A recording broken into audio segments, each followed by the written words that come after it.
dirais qu'il y a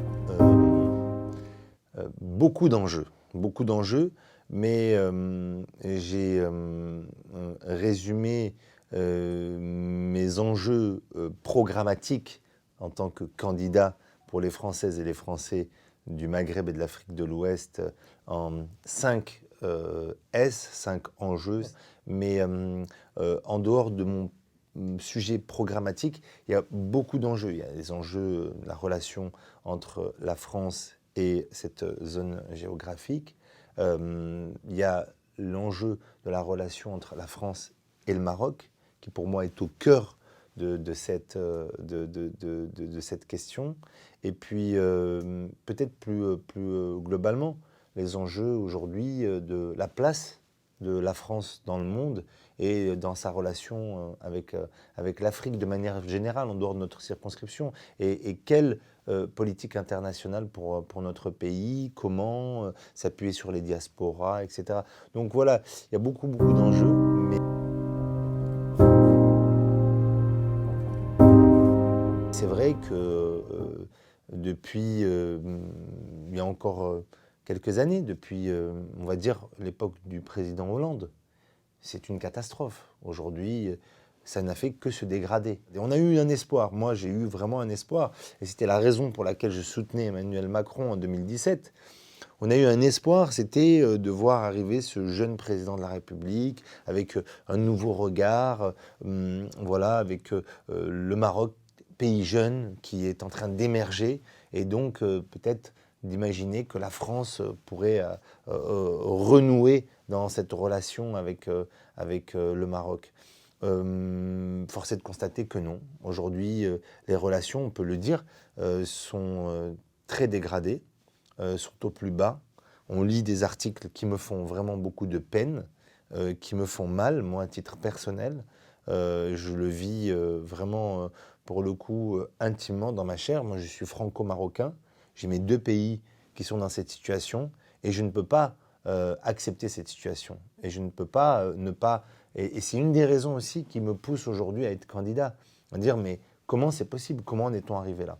Donc aujourd'hui, le Maroc émerge, est dans une nouvelle phase, dans une nouvelle ère, avec une volonté d'aller à l'international très forte, une volonté d'affirmer son leadership au niveau africain. Voilà, moi je pense, et je suis convaincu, que cette élection-là que nous vivons peut être aussi peut-être le début de cette nouvelle relation entre la France et le Maroc, et puis surtout de l'apaisement, parce que nous avons besoin à la tête de cette circonscription, pour les Françaises et les Français qui vivent ici, qui sont beaucoup des binationaux comme moi, franco-marocains, d'avoir un député qui leur ressemble et surtout qui porte leur voix.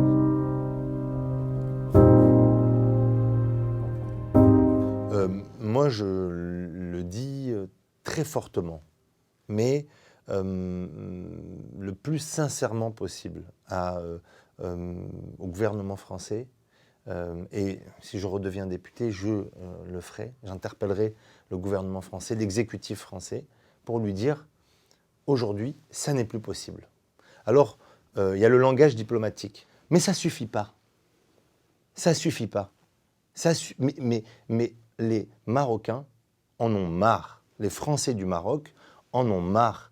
Les Français de notre circonscription en ont marre de ce langage diplomatique policé, le plus réaliste, le plus crédible, le plus sérieux, Le Sahara est marocain.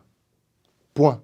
Il n'y a plus de... les Français du Maroc, aujourd'hui, ne sont plus prêts à entendre ces propos diplomatiques de salon, voilà, ces propos de salon pour essayer de maintenir la chèvre et le chou, essayer de faire plaisir aux séparatistes, mais en même temps de faire plaisir aux Marocains. Ça suffit, le Sahara est marocain. Donc voilà, allons plus loin. Voilà, maintenant, il faut reconnaître clairement, comme l'ont fait les États-Unis, comme le font petit à petit d'autres pays, comme aujourd'hui la majorité des pays du monde l'ont fait. Il faut reconnaître la marocanité du Sahara, point final.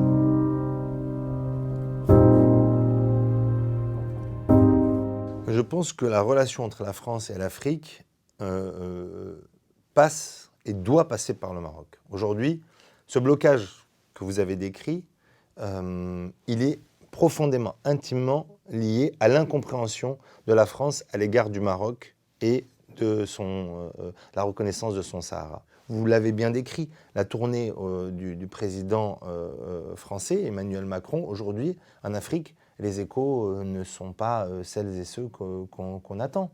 Et je pense que l'exemple marocain de la non-reconnaissance du Sahara par la France est un exemple justement de l'incompréhension. Aujourd'hui, les Européens ne comprennent pas ce qui se passe en Afrique. Et vous avez parlé de cette zone que je connais par cœur. Aujourd'hui, cette zone, elle est en proie à toutes les insécurités. Insécurité liée au terrorisme, insécurité liée à la contrebande, insécurité liée à l'immigration, etc., etc. Donc, je pense qu'il faut qu'on stabilise, et vous avez utilisé le terme, il faut qu'on stabilise, qu'on sécurise et surtout qu'on renforce nos alliés. Le Maroc est le premier allié de la France dans cette zone. Le Maroc est pour moi l'axe prioritaire par lequel la France doit passer pour retrouver une image positive en Afrique. Et aujourd'hui, ce n'est pas le cas. Donc, ma première mission va être celle-là, va être de me battre en tout cas pour que la France retrouve cette image qu'elle a laissée en Afrique.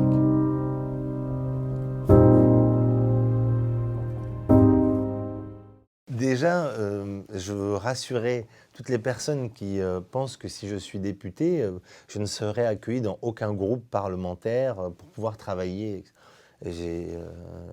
J'aurai certainement le plaisir et l'honneur de faire partie du groupe LIOT, c'est Liberté, Indépendants, Outre-mer et Territoire, qui est un groupe d'indépendants. C'est ce que je revendique, mon indépendance. Et aujourd'hui, ce groupe s'est illustré, il y a 2 jours, s'est illustré par le dépôt de sa motion de censure qui a failli passer à quelques voix près. Donc, moi, vraiment, je félicite et je salue mes collègues, mes anciens collègues du groupe LIOT, que j'avais participé à créer en son temps quand j'étais député. Et je les rejoindrai avec un immense plaisir dans leur position, qui est celle de nous, philosophiquement, nous étions pour beaucoup favorables à la philosophie de la réforme. Sauf que le diable se niche dans les détails de l'application. Et aujourd'hui, l'application de cette réforme ne va pas du tout. Ne va pas du tout sur le fond comme sur la forme. Sur le fond, aujourd'hui, travailler plus, mais qui travaille plus? Est-ce que mon papa bûcheron, qui a porté du bois toute sa vie, on peut lui dire « tu vas rajouter 2 ans ». Est-ce que ma sœur, femme de ménage, qui ne peut plus utiliser sa main à cause de l'arthrose et à cause de plein de problèmes, qui est femme de ménage, qui ne peut plus utiliser sa main, et qui a 55 ans, est-ce qu'on va lui dire « vous allez travailler 2 ans de plus, Fatou ». Donc aujourd'hui, je le dis, sur le fond, c'est contestable. Et donc, je me serai joint à mes amis du LIOT pour opposer. Mais alors, sur la forme, la manière de faire voter cette réforme en partant du principe que les motions de censure n'ayant pas été adoptées, donc la réforme, elle est majoritaire dans le pays, je crois que là aussi on se trompe, c'est d'enlever la possibilité à nos représentants de pouvoir voter des réformes de ce type-là, qui sont aussi structurelles, aussi importantes pour notre pays, aussi importantes pour la solidarité intergénérationnelle, aussi importantes pour notre société de manière générale. Donc aujourd'hui, je le dis, le 49.3, c'est un déni de démocratie, c'est une honte, et utiliser le 49.3 pour faire voter une telle loi, ça n'est pas du tout la conception que je me fais de la démocratie.